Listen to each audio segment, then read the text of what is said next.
Hi, I'm Mikkel Becker and I'm here with Cutie, and we're going to help you with how to make nail trims less stressful for you and for the dog. Nail trims can be really stressful for dogs for numerous reasons.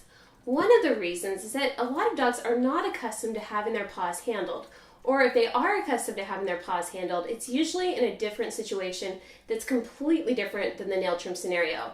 So the person may handle their dog's paws, but it's usually when they're watching TV or they're relaxing, which looks way different than the veterinary visit. Another one of the reasons why dogs don't like nail trims is that they've had a really scary experience. And as many positive experiences as we may have with the situation, a lot of times it's really easy to look back and to remember the negative.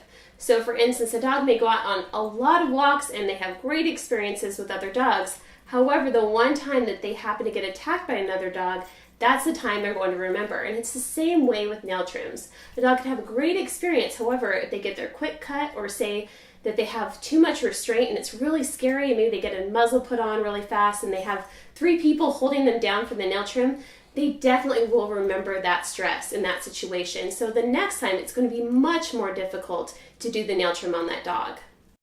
You can train a dog to have nail trims preventively, and you can also train them in a way that if they've had a really negative experience and they're already fearful, you can work with them to lower their stress. With the entire situation of the nail trim, you want to make it really positive.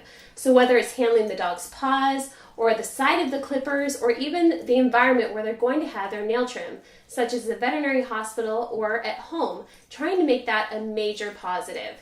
So for our own dogs, whenever they're set up on this counter that has an anti-slip bottom, that's where they get treats. Sometimes they'll just be set up, they get a treat, and they get back down. Making the environment really calming for your dog is very essential. So in the veterinary situation, one thing that we can do is find a place where the pet is really comfortable. I really like anti-slip bottom types of mats or pet beds, or even a towel that you can clip down is really great. It's important to not have the dog feel like they're losing their traction and they're slipping or they're really off balance, because it's natural for them to try and move around and to even panic in that type of situation. So the more that they have traction and they feel that they have a stable grip, that's really important. Also, trying to make it really comfortable. So some plush bedding or any of their comforts from home. So it could be some familiar bedding or some clothes that their person has already worn, so they have those nice comforting smells. I also like to use lavender or a dactyl. So some of those calming scents and pheromones can definitely help dogs. The other thing we want to do is condition our dogs to the nail trim. So it may be starting off with just doing some paw handling. As you can see, Cutie here is already putting one of his paws up on me as he eats his Kong. So the more that you can get a dog comfortable and accustomed to you actually touching their paws, or then learning to touch their paws to you, such as teaching them the shake behavior, those are really important. So with Cutie here, I just try and touch his paws and his leg as he eats his Kong. So it just becomes a natural thing for him to have that type of handling. Now that's really the beginning. What we want to be able to do is get to where we can touch the dog's paws and even do a little bit of maybe what might feel like a little pinch on their nail, so they get really accustomed to that. One thing that you can teach puppy owners and adult dog owners to do is to do a lot of paw handling. And what we want to do with paw handling is make it where it's more like the actual nail trim when it does happen. So we may start off high up on the dog's legs. So for dogs that are really fearful, sometimes I'll even start up on the shoulder area. We want to pair those with some positive experience. So as we touch, we go ahead and treat. One thing you can do is have them dole out treats during this time, or just have the dog working on a food puzzle. So maybe they're licking out some Kong spray from a Kong, or they're getting those treats. You're making it a really positive experience. As soon as the paw handling stops, the treats go away. So what the dog over time starts to expect is, oh my gosh, I actually want my paws to be handled because I know those treats are coming. A lot of dogs actually do better with less restraint. For this reason, one of the things that you can think about doing if you have a dog that you think may bite or you just aren't quite sure of is actually training them to willingly wear a muzzle. A muzzle I compare to a cookie mask or a treat bag on a horse. So you want to make it really positive where the dog willingly wants to put their nose inside. Just today we were teaching my parents' dog to willingly wear a muzzle, and for her, she kept going towards the muzzle because she's like, oh, I actually really want that thing on, because when I get that mask on, that's when I get those really good treats. So you make it a big positive for them. Now compare that to the dog freaking out and struggling, and then we apply the muzzle. A lot of times that muzzle itself is going to be a fear factor for that dog. So as soon as they see the muzzle, they're going to start freaking out. So we want to pair the muzzle with something really good and positive. And it's really important to get the type of muzzle that you can actually still give treats to the dog when they have it on. You also want to condition the dog to different aspects of the nail trim being positive. So you may need to actually change the dog's environment. So if they've always had their nails trimmed, perhaps in exam room 3 or in the back room, and that's where they've had that big struggle, moving to a different environment can really help.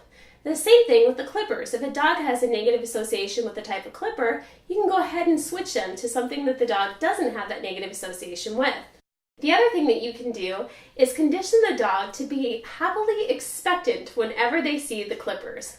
So for instance, what I may do when I'm first introducing a dog to the clippers is pulling out the clippers, and as soon as they see the clippers, that's when the treats rain down from the sky, or that's when the dog gets petting, that's when they get praise, that's when they get to play that great game. So you make the sight of the clippers into something that they really expect something positive to happen right after.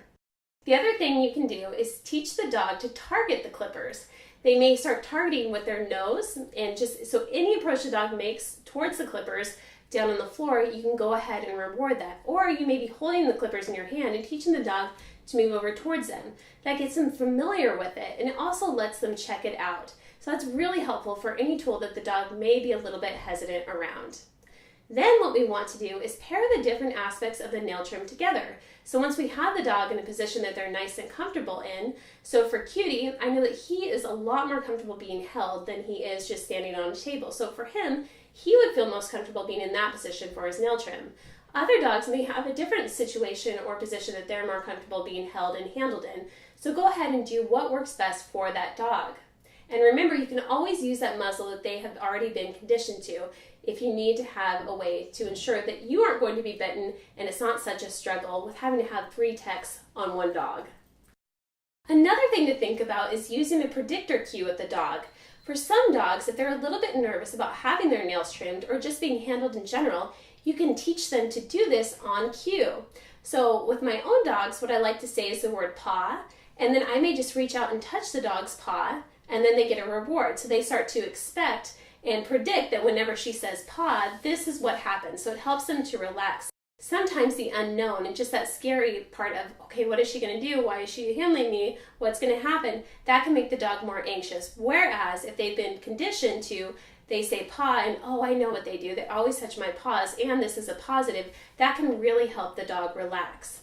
Another thing that you can do is actually teach the dog to shake. Shake in and of itself is a really helpful behavior for numerous reasons, from a shy dog learning a great way to say hello to people to helping a dog with nail trims, because the dog learns to willingly give their paws for handling to another person.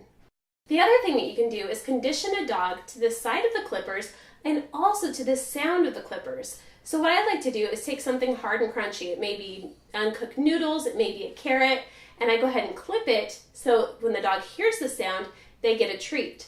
What we do is we condition that sound to being a big positive for the dog. Remember, every dog learns at his or her own pace, and it's also really important that everyone in the dog's life is on the same page of making nail trims as positive as possible. So whether at the groomer, in the home, at the veterinary hospital, trying to add to that dog's emotional bank account with nail trims is essential on making them positive and easier for you and for the dog. If you want more information on training your dog or helping a dog relax at the vet, check out vetstreet.com.